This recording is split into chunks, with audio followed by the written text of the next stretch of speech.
Family and my friends, welcome and welcome back to my YouTube channel. कैसे हैं आप सब? आई होप बहुत अच्छे होंगे और अपना बहुत अच्छा वाला ध्यान भी रख रहे होंगे, मन लगा के पढ़ाई कर रहे होंगे और अच्छे से अपना प्रिपरेशन कर रहे होंगे। तो आज मैं यहाँ बात करने वाली हूँ बिहार 7th फेज शिक्षक बहाली की, यानी कि जो बीपीएससी शिक्षक बहाली होने वाली है उसके सारे पहलुओं पे चर्चा करेंगे और आपके जितने भी डाउट है वो सारे क्लियर हो जाएंगे। तो वीडियो को पूरा देखिएगा, स्किप नहीं कीजिएगा, लास्ट तक देखिएगा। आपके जितने भी बीपीएससी को लेकर डाउट है वो सारे इस वीडियो में मैं क्लियर करने की कोशिश करूंगी। तो वीडियो की शुरुआत करने से पहले यदि आप हमारे चैनल पे नए हैं तो चैनल को सब्सक्राइब कर लीजिए और एक वीडियो को एक लाइक जरूर कर दीजिएगा।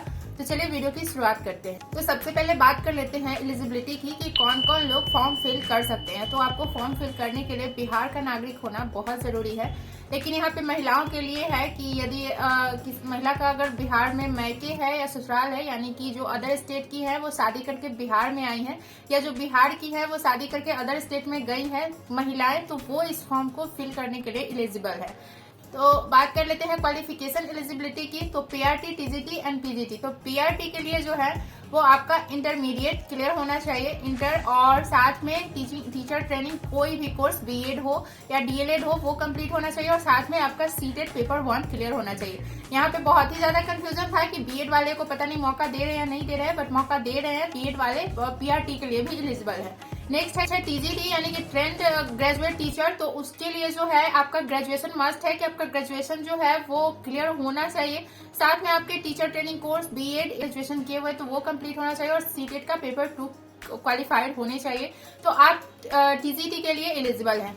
बात करते हैं पीजीटी, यानी कि पोस्ट ग्रेजुएट टीचर। तो इसमें आपका मास्टर्स का डिग्री, यानी कि पीजी का डिग्री जिसको एमए एमएससी बोला जाता है, वो आपका क्लियर होना चाहिए, और साथ में आपका बीएड कंप्लीट होना चाहिए। तो आप पीजीटी के लिए आप एलिजिबल हो जाएंगे। आज के ही पेपर में दिया गया है ये चीजें, तो ये मैं यहाँ पे मेंशन कर दूंगी, आप लोग खुद भी देख लेना।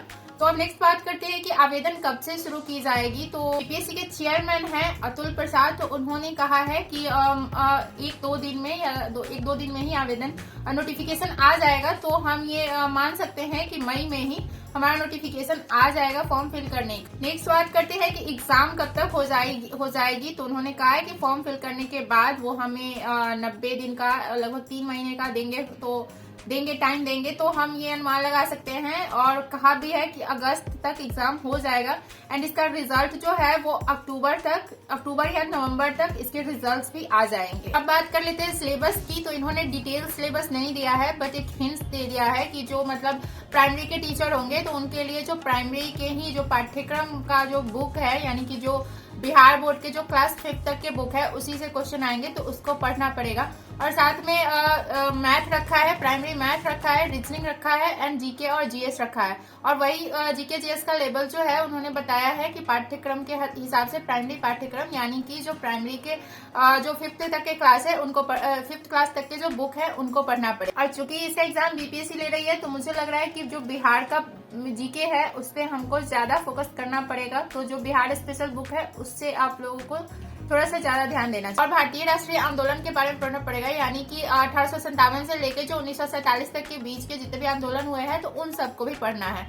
एंड वहीं पे ये पीआरटी के लिए था, टीजीटी के लिए था कि वही मतलब जो 8 तक के क्लास होंगे या 8th क्लास तक के जो बुक होंगे उनको पढ़ना पड़ेगा। ये अभी डिटेल सिलेबस प्रोवाइड इन्होंने नहीं कराया है, अगर डिटेल करा देंगे तो प्रिपरेशन में थोड़ी सी आसानी जरूर हो जाएगी। सिलेबस अगर ये लोग डिटेल में दे देते तो प्रिपरेशन के लिए थोड़ा सही हो जाता, कि जीके सीएस का पोर्शन जो है वो बहुत ज्यादा है, तो समझ में नहीं आएगा कि कितना हमें पढ़ना है, कितने पोर्शन पढ़ने हैं, क्या पढ़ना है और क्या नहीं पढ़ना है। तो देखिए क्या होता है, लेकिन जो हिंट्स मिला है उसके अनुसार ही पढ़ना पड़ेगा। तो अब बात कर लेते हैं एग्जाम पैटर्न की। तो एग्जाम तो एक ही दिन कंडक्ट कराया जाएगा, लेकिन 2 पेपर होंगे। जो पेपर 1 है उसमें इन्होंने सिर्फ लैंग्वेज को रखा है, और जो लैंग्वेज है वो क्वालिफाइंग होंगे, यानी कि 30 मार्क्स इनमें आने चाहिए। और जो पेपर लैंग्वेज 1, यानी कि लैंग्वेज 1 में इन्होंने इंग्लिश को कंपलसरी किया है कि इंग्लिश लेना ही पड़ेगा 25 नंबर का। और जो सेकेंड लैंग्वेज है वो 75 मार्क्स का है, उसमें आप हिंदी, उर्दू और बांग्ला में से तीनों में से कोई भी चूज कर सकते हैं।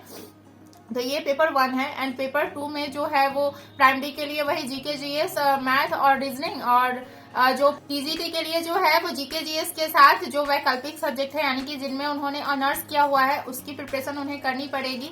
साथ ही जो पेपर 2 है वो 150 यानी कि 150 नंबर का होगा, और जो पेपर 1 है वो 100 नंबर में जैसा कि मैंने बताया कि जो लैंग्वेज 1 है वो 25 नंबर का होगा और जो लैंग्वेज 2 है वो 75 नंबर का होगा।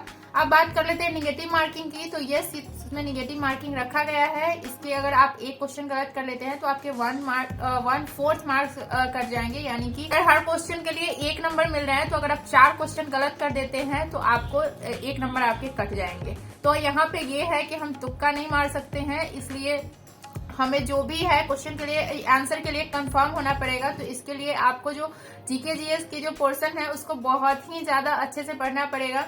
मैं अभी इस एग्जाम के लिए एलिजिबल नहीं हूँ क्योंकि मैं अभी बिहार बीएड फर्स्ट ईयर में ही हूँ, और ये वैकेंसी वाली यानी कि बहाली वाली एग्जाम है। तो इसमें इनको ट्रेनिंग कोर्स कंप्लीट चाहिए, यानी कि बीएड डीएलएड कंप्लीट चाहिए, और मैंने अभी फर्स्ट ईयर का भी एग्जाम नहीं दिया है। मैं अभी प्रिपरेशन नहीं कर रही हूँ, लेकिन मैं करूंगी। अभी मेरा एग्जाम चल रहा है बीएड का, चल नहीं रहा है, होने वाला है 23 मई से। तो अभी मैं इसकी प्रिपरेशन नहीं कर रही हूँ, लेकिन मैं स्टार्ट कर दूंगी जब मेरे एग्जाम खत्म हो जाएंगे बीएड वाले, तो ताकि जब एग्जाम हो तो मुझे पता चल जाए कि मेरी प्रिपरेशन कितनी रही इसके लिए। तो निगेटिव मार्किंग से थोड़ी सी परेशानी हो सकती है कि हम तुक्का नहीं लगा सकते हैं। अगर हम क्वेश्चन जितने गलत करेंगे तो हमारे मार्क्स और ही कम होते जाएंगे। तो इसलिए तैयारी बहुत अच्छे से करना है, और जो हमें जो ही सिलेबस मिला है, जो हिंट्स मिले हैं, उसके अनुसार अपने प्रिपरेशन स्टार्ट कर दीजिए, क्योंकि जितने पहले से आप प्रिपरेशन करेंगे उतना आपके लिए ही सही होगा। तो आई होप आपके सारे कंफ्यूजन दूर हो गए होंगे इस वीडियो को देखकर। तो मिलते हैं फिर नेक्स्ट वीडियो में कुछ नई बातों के साथ, कुछ नई एनर्जी के साथ। तब तक के लिए बाय बाय।